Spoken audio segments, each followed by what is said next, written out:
अस्सलामुअलैकुम दोस्तों, कैसे हैं आप लोग। उम्मीद करती हूँ आप तमाम खैर आफियत से होंगे। बिना आपका टाइम ज़ाया किए हम आपको ये बताते हैं कि इस वीडियो में हम कुरान पाक और साइंस के हवाले से बात करने वाले हैं। हम तमाम मुसलमान इस बात को जानते हैं कि कुरान पाक एक अजीम किताब है। ये बात सिर्फ मुसलमान ही नहीं बल्कि गैर मुस्लिम भी मानते हैं। आइए हम देखते हैं कि कुरान पाक मेडिसिन के हवाले से क्या कहता है।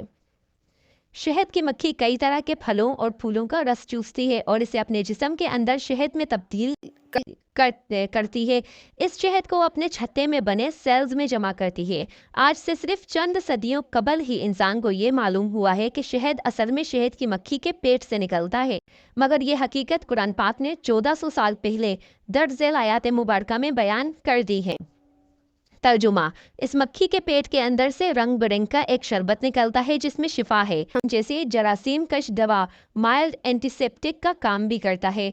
दूसरी जंग अजीम में रूसियों ने भी अपने जख्मी फौजियों को जख्म ढांपने के लिए शहद का इस्तेमाल किया था। शहद की खासियत यह है कि ये नमी को बरकरार रखती है और टिश्यूज पर जख्मों के बहुत ही कम निशान बाकी रहने देता है। शहद की डेंसिटी के बायस कोई फंगस या जरासीम जख्म में परवान नहीं चढ़ सकते। सिस्टर कैरोल नामी एक मसीही राहिबा ने बरतानवी शिफाखानों में सीने और अल्जाइमर की बीमारियों में मुब्तला 22 नाकाबिल इलाज मरीजों का इलाज परपोलस नामी मादे से किया। शहद की मक्खियाँ ये मादा पैदा करती हैं और इसे अपने छत्ते के खानों के जरासीमों को रोकने के लिए इस्तेमाल करती हैं। अगर कोई शख्स किसी पौधे से होने वाली एलर्जी में मुब्तला हो जाए तो इसी पौधे से हासिल शुदा शहद इस शख्स को दिया जा सकता है ताकि वो एलर्जी के खिलाफ मुजाहिमत पैदा कर ले। शहद विटामिन के और फ्रिक्टोज एक तरह की शक्कर से भी भरपूर होता है। कुरान में मौजूद इसकी तश्कील और खुसूसियात के बारे में जो इल्म दिया गया है, इसे इंसान ने नुज़ूल कुरान की सदियों बाद अपने एक्सपेरिमेंट और मुशाहिदे से दरियाफ्त किया है। इसके बाद हम बात करते हैं फिंगर प्रिंट्स के हवाले से। कुरान पाक में इरशाद है, क्या इंसान ये समझ रहा है कि हम इसकी हड्डियों को जमा ना कर सकेंगे?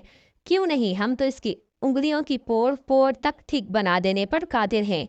कुफार और मुल्हिदीन ये इतराज़ करते हैं कि जब कोई शख्स मर जाने के बाद मिट्टी में मिल जाता है और इसकी हड्डियां तक बोसीदा हो जाती हैं, तो ये कैसे मुमकिन है कि क़यामत के रोज़ उसके जिस्म का एक एक ज़रा दोबारा यकजा होकर पहले वाली जिंदा हालत में वापस आ जाए।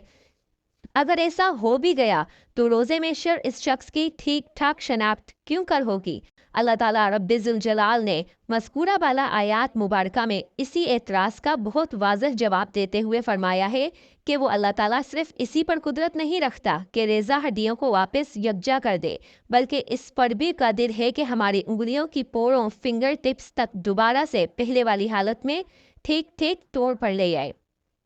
सवाल यह है कि जब कुरान पाक इंसानों की इनफरादी शनाख्त की बात कर रहा है तो उंगलियों की पोरों या फिंगर ट्रिप्स का खुसूसियत से तज़किरा क्यों कर रहा है?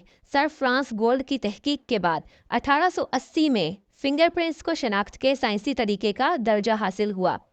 आज हम ये जानते हैं कि इस दुनिया में कोई से भी दो अफराद की उंगलियों के निशानात का नमूना बिल्कुल एक जैसा नहीं हो सकता, हत्ता कि हम शक्ल जुड़वा अफराद का भी नहीं। यही वजह है कि आज दुनिया भर में मुजरिमों की शनाख्त के लिए इनकी फिंगरप्रिंट्स ही इस्तेमाल किए जाते हैं। क्या ये कोई बता सकता है कि आज से 1400 साल पहले किसको फिंगरप्रिंट्स की इनफरादियत के बारे में मालूम था? यकीनन ये इल्म रखने वाली ज़ात अल्लाह ताला के सिवा और किसी की नहीं हो सकती। इसके बाद हम बात करते हैं पेन रिसेप्टर्स की। जल्द में दर्द के अक्स से पहले ये समझा जाता था कि महसूसात और दर्द वगैरह का इन्हसार सिर्फ और सिर्फ दिमाग पर होता है। अलबत्ता हालिया दरियाफ्तों से ये मालूम हुआ है कि जल्द में दर्द को महसूस करने वाले रिसेप्टर्स होते हैं, जिन्हें हम पेन रिसेप्टर्स कहते हैं। अगर ये खलियात ना हो तो इंसान दर्द को महसूस करने के काबिल नहीं रहता।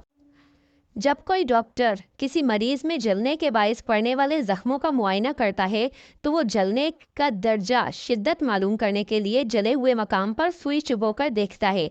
अगर चुभने से मुतासरा शख्स को दर्द महसूस होता है तो डॉक्टर को इस पर खुशी होती है, क्योंकि इसका मतलब ये होता है कि जलने का जख्म सिर्फ बाहर की हद तक है और पेन रिसेप्टर्स दर्द महसूस करने वाले खलियात महफूज हैं।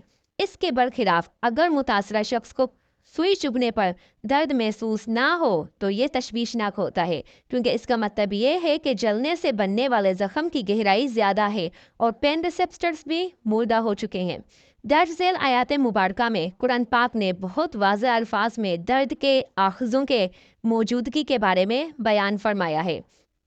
तर्जुमा: जिन लोगों ने हमारी आयत मानने से इनकार कर दिया है, इन्हें बिल यकीन हम आग में झोंकेंगे, और जब उसके बदन की खाल गल जाएगी तो इसकी जगह दूसरी खाल पैदा कर देंगे ताकि वो खूब अजाब का मजा चखें। अल्लाह बड़ी कुदरत रखता है और अपने फैसलों को अमल में लाने की हिकमत को खूब जानता है। थाईलैंड में चांग माई यूनिवर्सिटी की डिपार्टमेंट ऑफ एनाटॉमी की सरबराह प्रोफेसर तिगातात तिजाशान ने दर्द के आखज़ों पर तहकीक में बहुत वक्त सर्व किया। पहले तो इन्हें यकीन ही नहीं आया कि कुरान पाक ने 1400 साल पहले इसी साइंसी हकीकत का इंकशाफ कर दिया है। ताहम बाद अज़ा जब इन्होंने मज़कूरा आयत कुरानी के तर्जुमे की बाकायदा तस्दीक कर ली तो वो कुरान पाक की साइंसी दुरुस्ती से इस कदर मुतासर हुए कि सऊदी अरब के शहर रियाज में मुनक़दा 8वीं सऊदी तिब्बी कॉन्फ्रेंस के मौके पर, जिसका मौजू कुरान पाक और सुन्नत में साइंसी निशानियाँ था, इन्होंने बड़े मजमे में फ़ख्र के साथ कहा, ला इलाहा इल्लल्लाह मुहम्मदुर रसूलुल्लाह।